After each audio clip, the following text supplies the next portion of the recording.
ប្រាថ្នាបញ្ជាកំណត់រាល់ថ្ងៃល្អអត់អ្វីដែលខ្ញុំផ្ដោតសំខាន់នៅក្នុងថ្ងៃនេះគឺទៅលើការប្រើថ្នាំ72ម៉ោងដែលយើងហៅថាថ្នាំបញ្ជាកំណត់បែបបន្ទាន់ថ្នាំ72ម៉ោងជាទូទៅយើងមិនអាចប្រើប្រាស់ញឹកញាប់បានទេស្ត្រីមួយចំនួនពេលដែលគាត់ប្រើប្រាស់ថ្នាំ72ម៉ោងហើយគឺសង្កេតឃើញថាមានការធ្លាក់ឈាមខុសប្រក្រតីមករដូវមុនថ្ងៃកំណត់ពណ៌ឈាមរដូវអត់ល្អអ្នកខ្លះទៅជាមកចុកពេលមករដូវអ្នកខ្លះទៅជាមករដូវតិចខុសពីធម្មតាសម្រាប់ឯអ្នកខ្លះទៀតទៅជាមកលេងទៀងតែម្ដងទី2ស្ត្រីខ្លះប្រើឲ្យទៅជាធ្លាក់សលើដើមក្តៅផ្នែកក្រោមពោះឈឺនៅបរិវេណស្បូនទៅជាធ្លាក់សរ៉ាំរ៉ៃអ្នកខ្លះទៅជារលាកក៏មានដែរទី3ស្ត្រីខ្លះទៅជាមានបញ្ហាស្ងួតទ្វារមាសទៅជាឈឺចាប់ពេលរួមភេទទៅជាឈឺចាប់ពេលដែលយើងធ្វើចលនាចាអញ្ចឹងអតិពលការប្រើថ្នាំ72ម៉ោងខុសក្បួនហ្នឹងវាប៉ះពាល់ច្រើនណាស់ណាបងប្អូនដល់សុខភាពស្បូនរោគសញ្ញាដែលបង្ហាញថាស្ត្រីអាចនឹងរលាកដៃស្បូនឬក៏មានគិសដុំសាច់ណាមួយនៅក្នុងស្បូនទី1មានការធ្លាក់សលាយកកឈាមខុសប្រក្រតី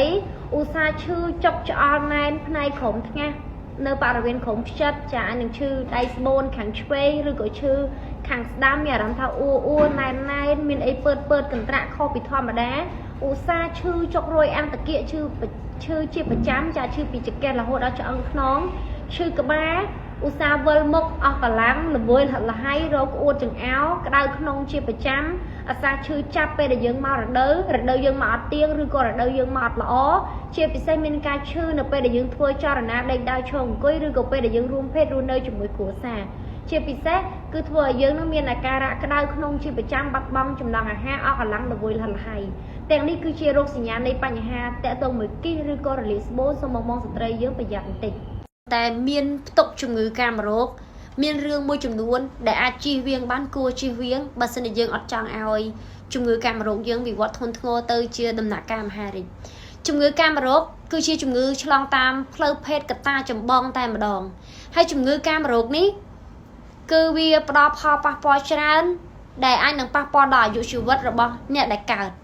ហើយជំងឺកាមរោគវាមានច្រើនប្រភេទមានស្វាយជំងឺសេកមាន់ជំងឺប្រមេះទឹកបាយឬក៏ប្រមេះទឹកថ្លាបុរសស្ត្រីដែលឆ្លងកាមរោគភាគច្រើនឆ្លងតាមផ្លូវភេទក៏ពិតមែនតែអ្វីដែលវាខ្លាំងមួយទៀតនោះគឺវាមាននៅក្នុងឈាមយើងទៀតជាក់ស្ដែងបងប្អូនជួសឈាមទៅគឺឃើញហើយភាគច្រើនយើងចង់ដឹងថាកើតមានកាមរោគអីអត់ប៉ុន្តែជំងឺកាមរោគនេះវាប្លែកត្រង់ថាមានពីរករណីទី1ចេញរោគសញ្ញាតែជួសឈាមទៅអត់ឃើញមេរោគទេទី2អត់មានចេញរោគសញ្ញាប៉ុន្តែជួសឈាមទៅឃើញមានមេរោគក៏ដោយសារតែជំងឺកាមរោគនេះវាឆ្លងភ្លាមអត់ចេញរោគសញ្ញាភ្លាមទេចឹងបានធ្វើឲ្យស្ត្រីឬក៏បុរសមួយចំនួនដែលមានដៃគូរួមភេទច្រើនគាត់ពិបាកក្នុងការសន្និដ្ឋានថាតើគាត់ឆ្លងពីដៃគូមួយណា